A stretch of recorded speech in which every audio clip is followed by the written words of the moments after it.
sudah mulai merah kembali ini. Merahnya bareng ini.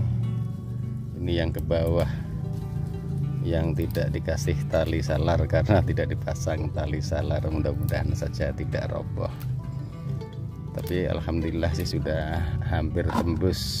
Lagi panen cabai ini buahnya bagus-bagus sekali.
Assalamualaikum warahmatullahi wabarakatuh. Bismillahirrahmanirrahim. Allahumma sholli ala sayyidina Muhammad wa ala ali sayyidina Muhammad. Berjumpa kembali dengan saya Heri Petani Indonesia. Dan alhamdulillah kondisinya sekarang sudah terbebas dari serangan antraknosa, kemudian terbebas dari serangan kutu kebul. Nanti insya Allah akan saya jelaskan semua, akan saya review ulang. Mudah-mudahan bisa memotivasi teman-teman semua dan bisa dicoba. Ini buahnya bagus-bagus sekali. Ini saya pilihin yang merah semua, jadi merah sama kuning yang saya pilih ini.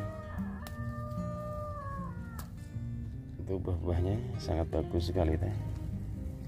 Nah, ini buah yang paling bagus-bagus, ini buah yang ketiga ini. Jadi buahnya sangat besar-besar sekali. Dan ini yang saya pilih yang merah-merah semua, yang agak kuning tidak. Jadi buahnya sangat super sekali. Ya, alhamdulillah nanti ini ada 2400 ini satu lahan. Ada dua lahan, yang satunya di sebelah sana juga sudah mulai banyak. Di ini kondisi buah yang saya petik, itu buah-buahnya mengkilap sekali.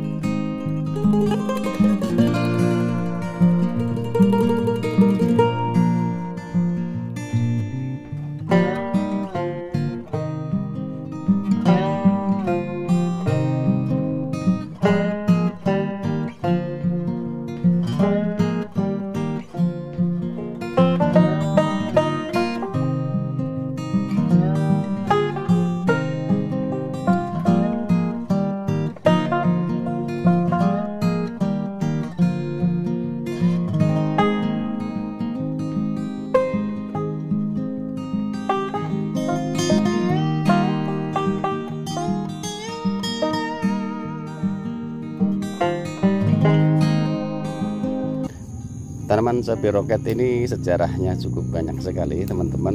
Kekurangan air itu yang pertama, kemudian saya pasang selang drip, tapi karena keterbatasan air akhirnya selang drip itu hanya berfungsi 1 minggu sekali itu melakukan penyiraman, itu pun juga dengan volume yang sangat kecil sekali. Kemudian setelah tanaman cabai ini memasuki fase generatif, muncullah serangan hama trip, hama tungo yang cukup parah sekali. Waktu itu ada sekitar 50%, jadi hampir separuh terkena hama trip, keriting, tungo, pokoknya sudah komplit semua. Setelah hama trip bisa dikendalikan, muncul lagi serangan kutu kebul luar biasa. Alhamdulillah juga masih bisa dikendalikan sampai bertahan seperti ini. Kemudian setelah kutu kebul sudah mulai sembuh total, buah sudah mulai banyak teman-teman, muncul lagi serangan antraknosa. Antraknosanya waktu itu juga hampir 35%. Kemudian saya berpikir tanaman cabai ini akan gagal total untuk pemanenannya. Biasanya kalau gagal total itu bukan berarti nggak panen sama sekali, biasanya memilih teman-teman. Jadi kita pilih-pilih buah yang bagus ataupun buah yang terkena antraknosa. Antraknosa bisa dikendalikan, nanti akan saya jelaskan semua. Saya menggunakan apa saja untuk pengobatannya tentang jamur ataupun patogen. Antraknosa bisa dikendalikan, kemudian muncul lagi serangan layu fusarium dan layu bakteri. Itu pun juga lumayan teman-teman penyerangannya, tapi ada sebagian yang sembuh, ada sebagian yang mati. Tujuannya untuk pengobatan tersebut tidak terjadi penularan, dan alhamdulillah tidak terjadi penularan. Antraknosanya juga sudah kering semua, kemudian layunya juga tidak terjadi penularan teman-teman. Videonya juga ada.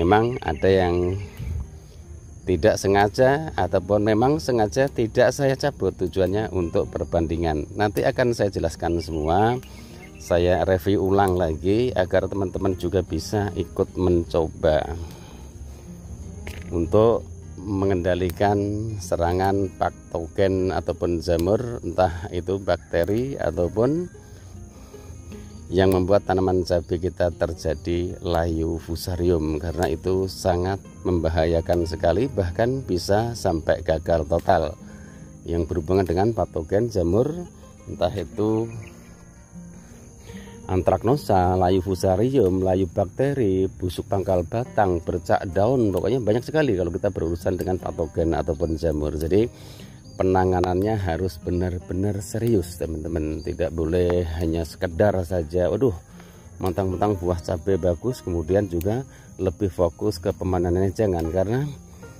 sumber kehidupan itulah tanaman, yang kita selamatkan dulu adalah tanamannya. Ini walaupun buah-buahnya sudah merah-merah seperti ini sampai telat untuk melakukan pemanenan, dan ini juga buah-buahnya walaupun usia tanaman ini sudah tua, daunnya sudah mulai kecil-kecil, tapi pucuk-pucuk baru masih terus bermunculan. Itu kelebihan asam amino, kemudian juga ultradap, Mordenvol dan Vitaron SL. Itu untuk daunnya teman-teman. Kalau untuk buahnya saya hanya menggunakan Kalinet, kemudian Impresol.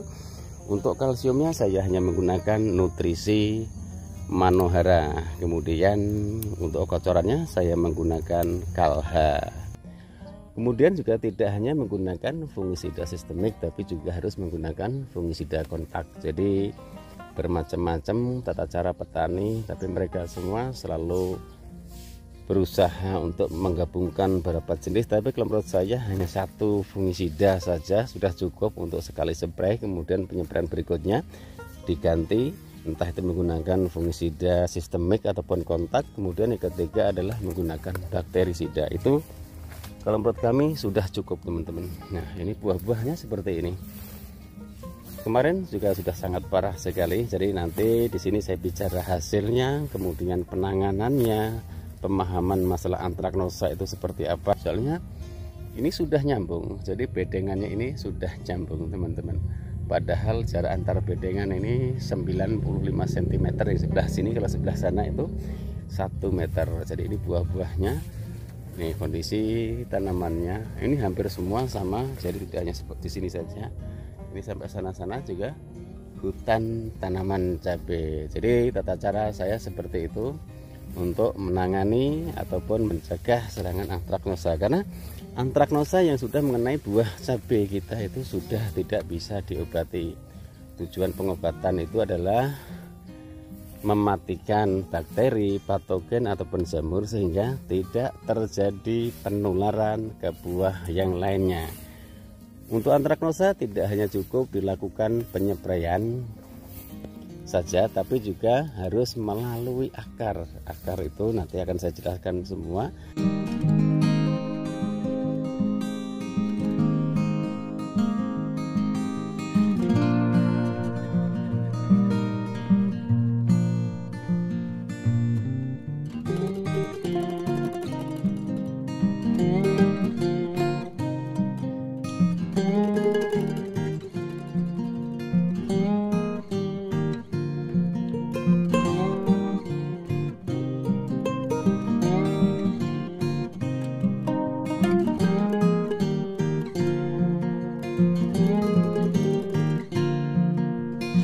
inilah tata cara saya untuk melakukan perawatan tanaman cabai roket agar terhindar dari layu, juga terhindar dari kerontokan buah dan bunganya, karena unsur kalium tinggi, kemudian juga NO merahnya itu sebenarnya untuk tanaman cabai di fase generatif. Jadi fase generatif saya campur pupuk di fase